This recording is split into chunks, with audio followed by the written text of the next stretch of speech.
acest obiect care pare un fel, cum să zic, ca un doctor în acela pentru animale, nu știu. Sau ce fi fost, vedeți, cu câte o gaură la capete și undeva aici are o inscripționat, ștanțat, mai bine zis, un număr. Cred că e din aluminiu.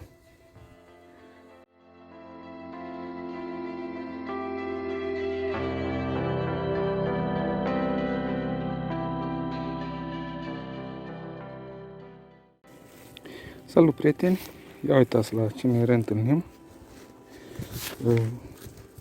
Aproape de locul unde am găsit data trecută ceva ce pare să fi fost un locaș de tragere. Ia să vedem. Un tub 792 Mauser. Nu știu dacă a fost tras sau nu. Are capsa sărită. Așa. Ia uitați. Da. Aici văd că are o îndoitură la gât. Deci e posibil să fi fost tras de o mitralieră, dar a sărit capsa, nu știu. Povestea lui, cine știe.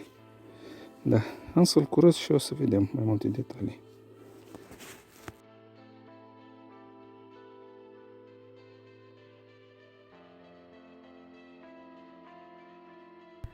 Salut, prieteni! Ia uitați la cine ne reîntâlnim. După ceva explorare și săpat, ia uitați. Aici un tub 792 Mauser.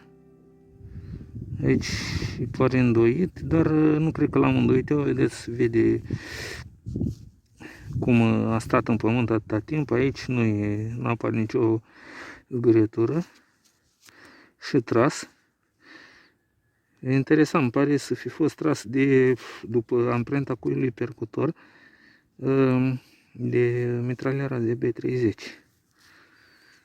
De asta mă face cumva să caut și mai atent pe aici, prin zonă, prin prejur, să vedem.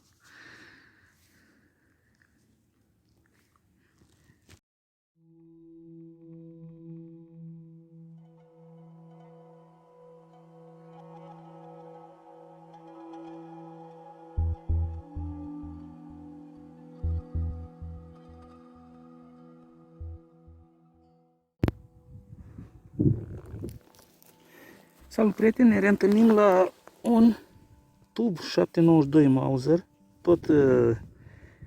pare tot din acela tras de mitraliera ZB30,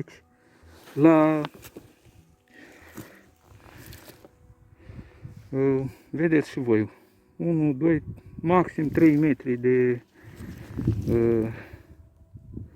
locul unde am găsit tubul precedent. Ăsta pare într-o condiție mai bună. Da, interesant.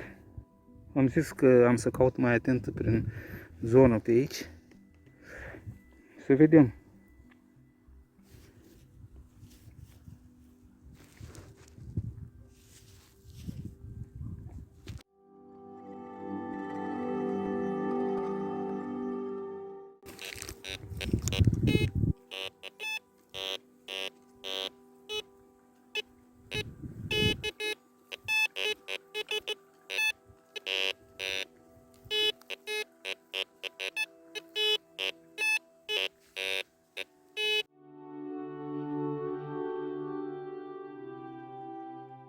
Salut, prieteni!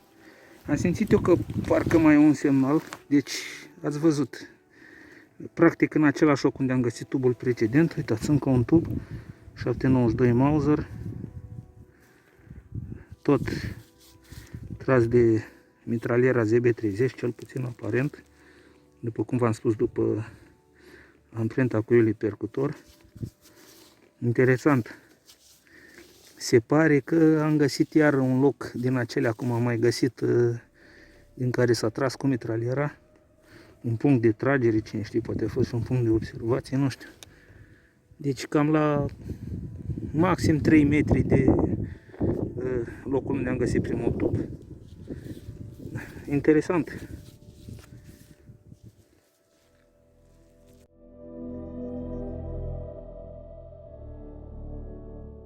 Prieteni, ia uitați. N-am fost atent când am scos o bucată de pământ și după ce am găsit tubul precedent, bineînțeles că am mai căutat cu aparatul și am simțit eu un semnal foarte aproape de suprafață. Ce s-a întâmplat? Ia uitați.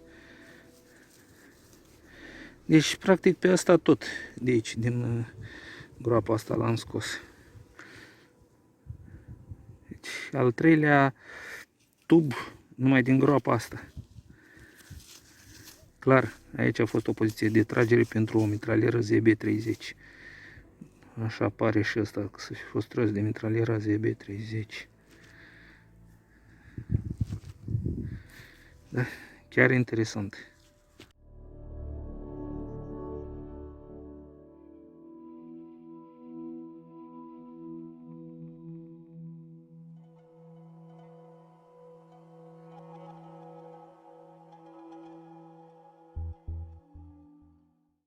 Salut, prieteni! Ia uitați la ce ne revedem, la oarece distanță de locul practic unde am găsit celelalte tuburi, 792 Mauser, așa, cam la vreo, știu eu, vreo 7-8 metri. Ia uitați, din gropița asta de aici, un tub 792 Mauser. Se pare că asta nu, asta a fost tras de o pușcă. Nu știu dacă ZB VZ24 sau CAR 98 Mauser, dar e interesant. Se pare că e un tub Zbrojovka Brno. Da. Chiar interesant.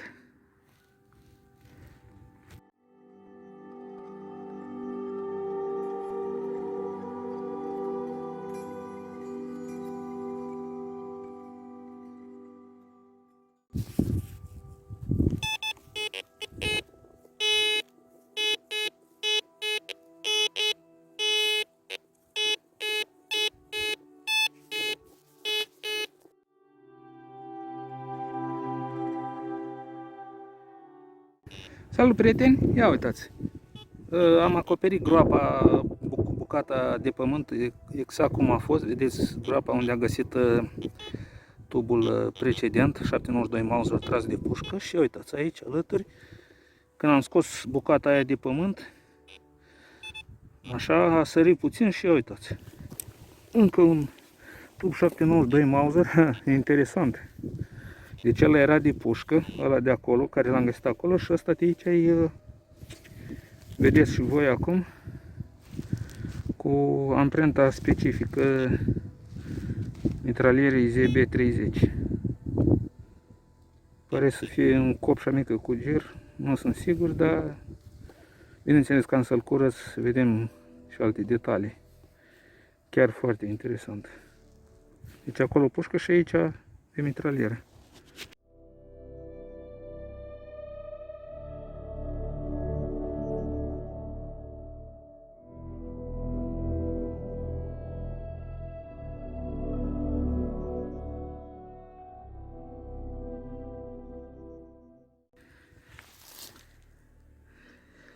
Salut, prieteni! O surpriză. Deci, aceeași groapă în care am găsit tubul precedent, 792 Mauser tras de mitralieră, și uitați acolo unde am găsit tubul tras de pușcă, dar ia uitați. Special am lăsat așa ca să vedeți exact cum le-am găsit. Nu am atins nici bucata de pământ. Ia uitați. Deci două tuburi, 792 Mauser. Ia uitați, ăsta are și o bucată de lemn înăuntru.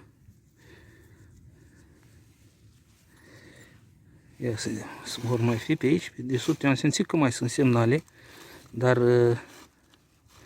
așa, și cred că mai sunt, dacă nu mă înșel. semnale.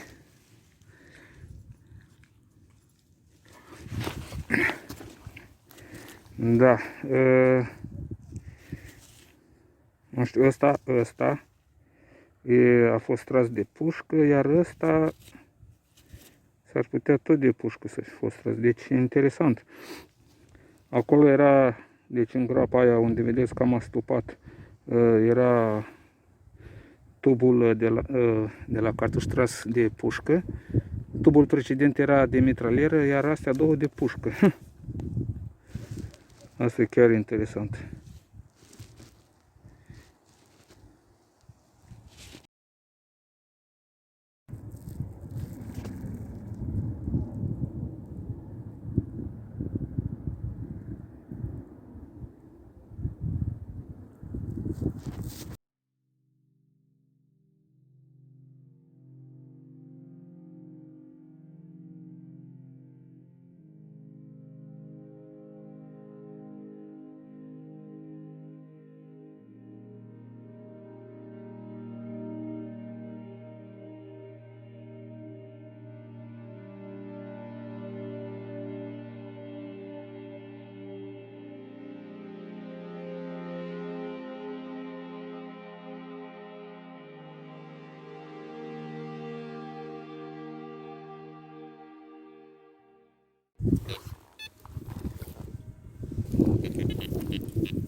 Salut prieteni!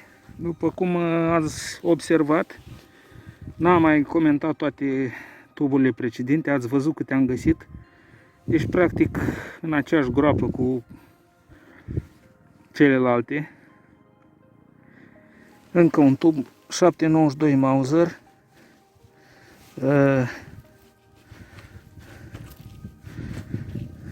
Tras de... Ia să vedem. Se pare că ăsta este tras de pușcă. Da. Deci aici, din locul ăsta, s-a tras și cu pușca și cu mitraliera. Ia uitați. Acum l-am găsit. Deci live, practic, ca să zic așa. Un ammo stripper clip model german. Foarte interesant. Vedeți și voi acum. Deci să fi fost tuburile astea 792 Mauser. Să fi fost trase de o pușcă Kar 98 Mauser.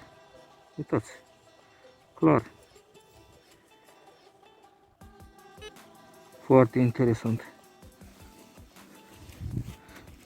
Și cred că mai sunt undeva în partea aia tuburi, nu știu, astea ammo stripper clipuri, că mai sunt semnale.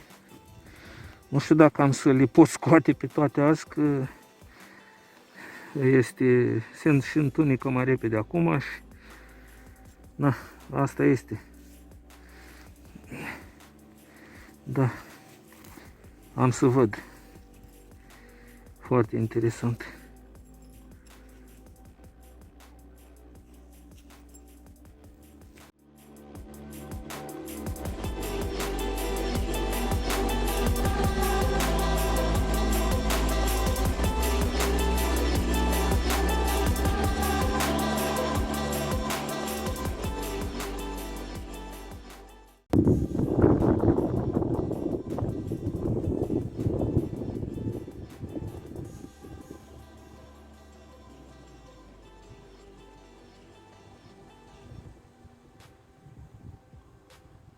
Prieteni, aici chiar a fost o poziție de tragere clar. Aparent s-a tras mai mult cu pușca decât cu mitraliera. Vedeți unde le-am găsit pe celelalte. Și aici am mai detectat un semnal. Uitați, am scos bucata de pământ și uitați, încă un tub 792 Mauser.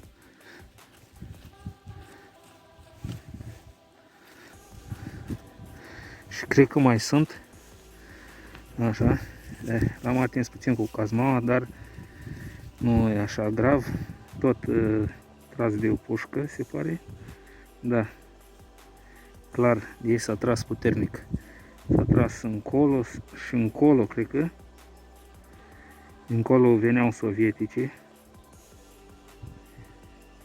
Deși aici, aparent, nu se vede nicio groapă care să fi însemnat ceva, vreun adăpost sau, știu, un tranșeu. Adică se vede ceva, dar nu e ceva care să-ți atragă atenția în mod deosebit. Pur și simplu am căutat.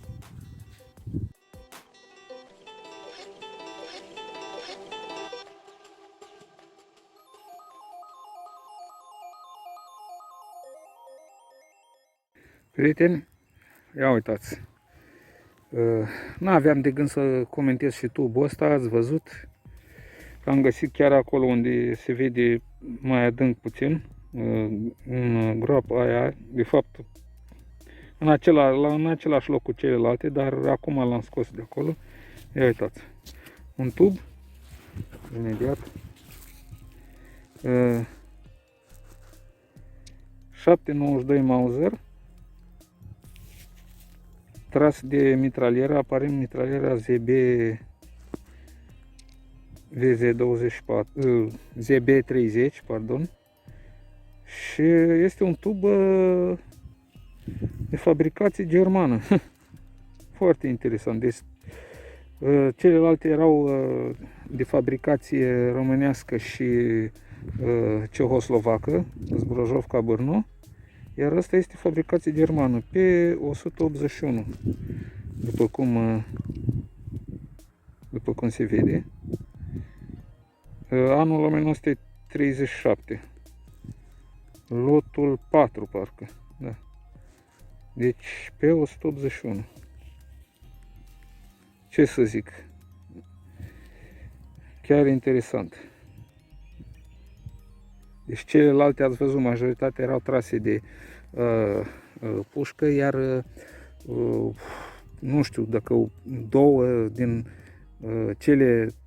tot din cele pe care le-am găsit aici erau trase de mitralieră. Iar ăsta este tras de mitralieră, dar uitați ce particularitate are aici în jurul capsei. Este culoarea roșie. E interesant. Deci eu tub din ăsta n-am mai găsit. Cel puțin fabricație germană, așa. Cu culoarea roșie la capsă. Interesant.